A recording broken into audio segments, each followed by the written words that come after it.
everybody? It is Monday, March 31st, and you know what that means. It is time for the High Risk Wrestling Recap. I am your host, Jeremy Pierce. Welcome one and all. Check out the socials, Charismatic Creations on Facebook and YouTube, Charismatic_Creations52 on Instagram, and of course the 215 on Twitter. Without further ado, let's get into the news.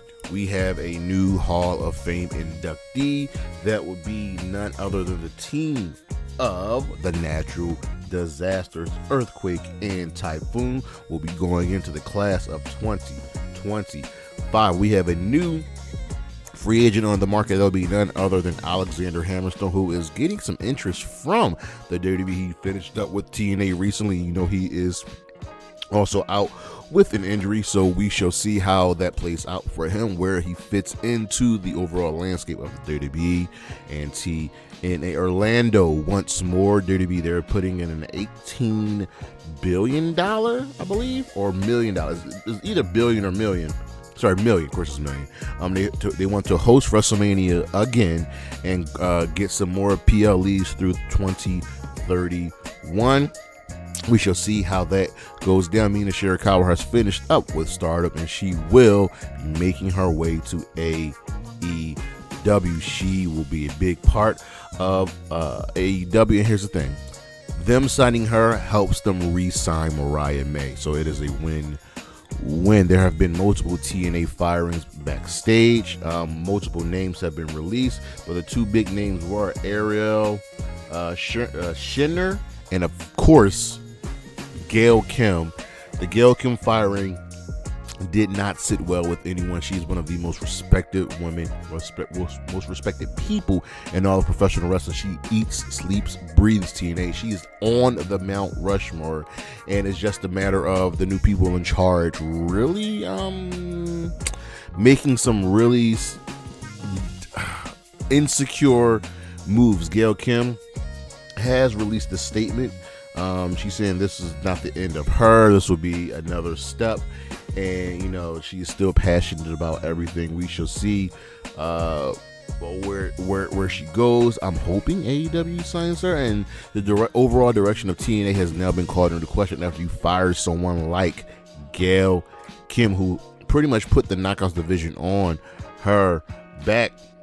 And not only that, the marketing team that helped double the subscribers to TNA Plus, we don't know what the actual numbers are, they were fired. So Anthem's out here just making all kinds of moves. Kamala, the legend, has signed a WWE Legends deal. This comes with full support of his family. As you know, he has gone through some health issues, but he is here back in the fold of the WWE. Saraya has announced her departure from AEW, finishing up a couple months early of her contract. There's no ill will between her and AEW. It's just that the division has passed her by. She's kind of not needed anymore. We have our mainstays of who the division is and what is expected of them. No hard feelings here. I am happy that she got to return. She got to wrestle, get healthy again, win a championship. We are all better for having Saraya in wrestling. There's talks of her going back to the WWE. Swerve Strickland has called out Booker T, who has really defended the WWE's use of and treatment of black wrestlers. Let's get one thing straight. It's been noticeable that black wrestlers, especially one-on-one matches, haven't been featured on the premium live events. They haven't been main eventing matches. And people gonna say, well, why can't you look at NXT? NXT and the main roster are two different things. And Swerve says, well, you know, their treatment was different when you let Vince McMahon say the N-word in front of you, among other things. And mind you, the WWE did not acknowledge Black History Month this year. So let all of that sink. And TNA has signed a brand new wrestler that will be none other than Maggie Lee. She has been a fantastic talent working on the indies. She's even had a match on AEW recently when she took on Mariah May, but this is a really, really good standout signing for her. She is different. She's going to be a really, really big help to the Knockouts division. They don't have to rely on NXT talent. I would love for TNA to sign Indy Hartwell and Nick Sanuel and Isla Dawn. Bring them in for sure. the WB, they're not worried about the ratings. We're over the ratings discourse of AEW. When you're simulcasting on both cable television and Max, your streaming platform, the ratings don't matter. And AEW is constantly one of the top shows in their time frame on that day, whether it's Collision or Dynamite. Ring of Honor legend and current ring announcer Bobby Cruz re-signed with the company. He is not going anywhere. It would have sucked to have lost him. Mercedes Moné might be getting some backup, some new backup. She had Camille. Looks like she might be getting the Renegade Twins. We talked about this some months ago, and I'd be perfectly fine with that. Kevin Knight is all elite. The New Japan standout has signed with AEW, and they were looking at him, but they wanted to see more. And I'm like, well, he's wrestled in New Japan, CMLL, AEW, Ring of Honor, MLW, and TNA. What more do you need to see? The 3-hour format of SmackDown is not really helping. It's not going over well with the fans. It's not going over well with the roster. The quality of SmackDown has declined, and it's just not working. On the injury side of things, Kiera Hogan will be making her return. She was out with an injury for the longest of times. Remember, she confirmed on March 24th that she is re-teaming up with her former tag team partner Tasha Steelz, reforming Fire and Flavor. We got an update on Ilya Dragunov. Remember, he was out tearing his ACL back in September. We just got to wait and see. He's healthy. He's getting ready. He's healing up, and he should be coming back sometime this year, probably right around the mid-summer. AEW stars possibly out of action with a knee injury. That would be none other than Brian Cage. He and Lance Archer were supposed to be facing the Hurt Syndicate, but it looks like he is out with injury, changing that storyline. And Tonga Loa will still be out with his injury that he suffered at War Games. Probably won't be coming back until after WrestleMania, but that's the news, and we should be right back with the weekend review.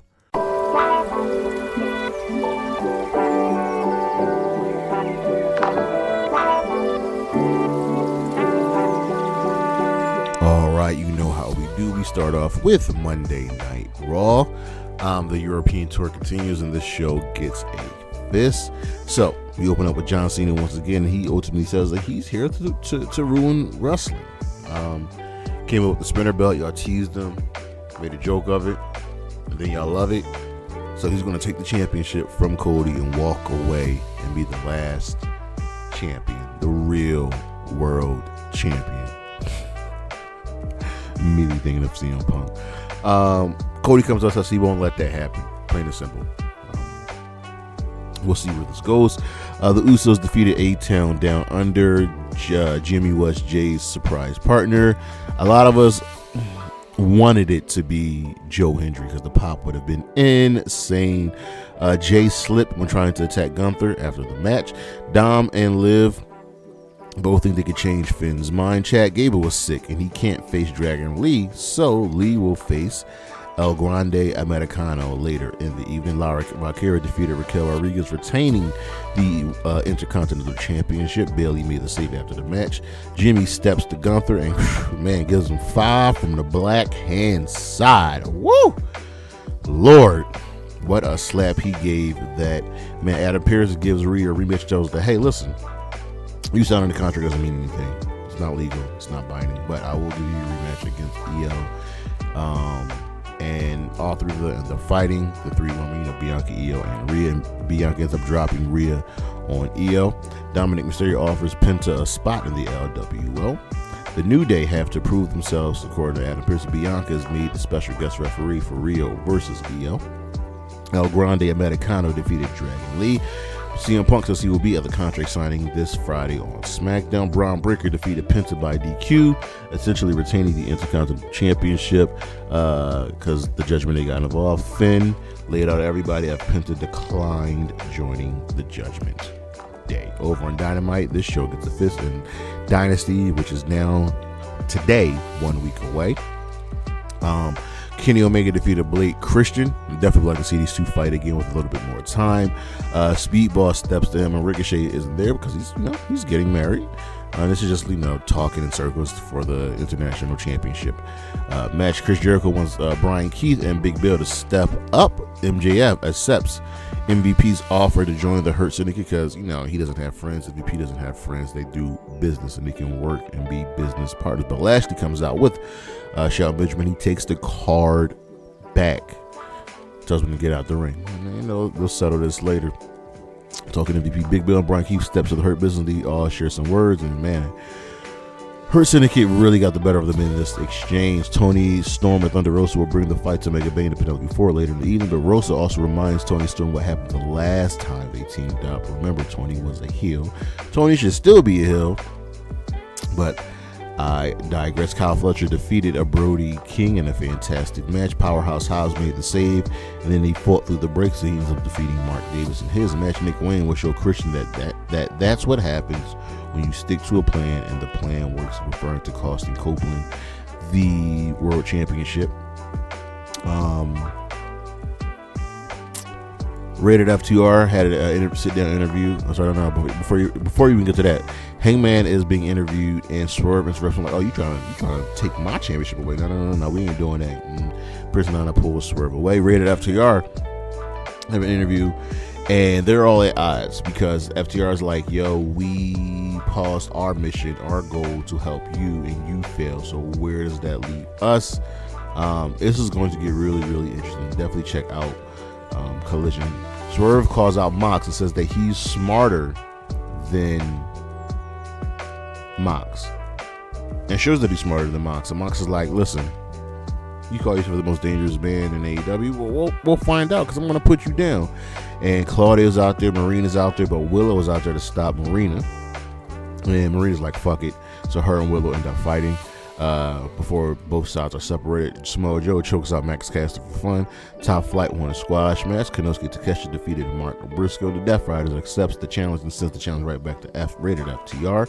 So we got a trio championship match taking place at Dynasty. The Hurt Syndicate get back on the same page, and he's like, "I understand this is good business." And Lashley and Sheldon are like, "Yo, we go on break for 2 weeks, and this is what you do? Like, come on." And in the main event, Megan Bayne and Penelope Ford defeated Thunder Rosa and Tony Storm, with Megan Bayne pinning the Women's World Championship. Over on Impact, the Elegance defeated the team of Gigi Dolan and Tatum Paxley, but after the match, Gigi and Tatum throw them into the cake for the celebration. Ash is like, all right, she's going on vacation. Chavo, Guerrero, Laredo Kid, and Octagon Jr. defeated First Class and Cass.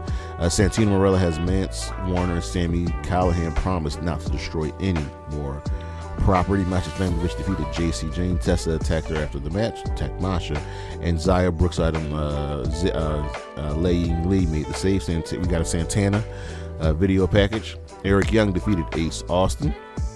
Elijah believes in Joe Hendry. He got his back, and they can always work together. They also get the better of Castle, which is talking trash. Nick Nemeth defeated Leon Slater. The Nemeth escaped the Hardys after the match.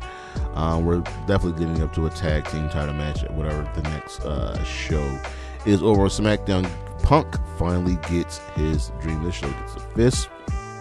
Almost gets a thumbs down. SmackDown has been great recently. Cody and Randy open the show, and Drew interrupts them. Drew ends up getting Ryan off. Cody and Randy, talking about the World Championship, and Randy's like, he got next. The Street Profits defeated Pretty Deadly to retain the tag team championships. Zelina still wants Chelsea Green.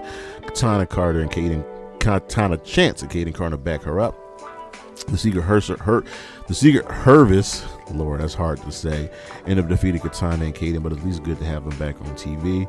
LA Knight versus Braun Strowman for the United States Championship ends in a no contest after Jacob Fatu attacked everybody and put a whooping to Braun Strowman. He later tells Solo and Thomas that he doesn't need their approval to do what he got to do to handle his business, that he will be the last man standing when facing Braun Strowman. So of course, next week we're getting a last man standing match. Jimmy Uso stands up to Mello Don't Miz. Naomi, with an amazing video package, explains her motives, right? She's not here to be second fiddle anymore. She's not playing third wheel. She's not letting anybody work off the backs of her career. And it was just great. And she says at the end, Jade, proceed with caution. Naomi, I did not know you had it in you, girl. She then attacked Meechin and B-Fab before Meechin's matches. Meechin and B-Fab are backing up Jade. Jade helping B-Fab to the back, crosses past with Charlotte Flair, so we're going to get that match at some point. Charlotte Flair also ended up defeating Meechin. Tiffany Stratton shrugs up Charlotte from last week like, listen, I'm a rookie. I can lose. I can recover. But what happens if Charlotte, who talked down to me, made it like I'm nothing, loses to me? Drew McIntyre defeated Randy Orton. KO tried to power drive Randy Orton, but he failed. Ray Phoenix is coming to SmackDown, so we got Penta on Raw, Phoenix on SmackDown. Smart to keep them separate for now until we end up putting them together and ultimately shoot them to the moon for the tag team titles. Jimmy Uso defeated The Miz. Damian Priest attacked Drew as he was leaving. He chokeslammed him through a windshield, and it was real glass, and it got into his eye. I love Drew McIntyre. In the main event segment, Seth Rollins, Roman Reigns, CM Punk all signed a contract, and Punk gets his dream of being at the main event, and Seth is like, no, you don't deserve it. And he thanks the Tribal Chief, CM Punk thanks the Tribal Chief, but then tells Roman that that's not the favor he was owed. Mystery, intrigue. Over on Collision, this show gets a thumbs up. It was a really, really good show. Might have been my favorite show of the week. The Fallen Goddess has arrived. Toni Storm opened the show, does what she does, vowing to beat Megan Bayne, and then Penelope before attacked her, and a beautiful shot came out of nowhere. Go check that out.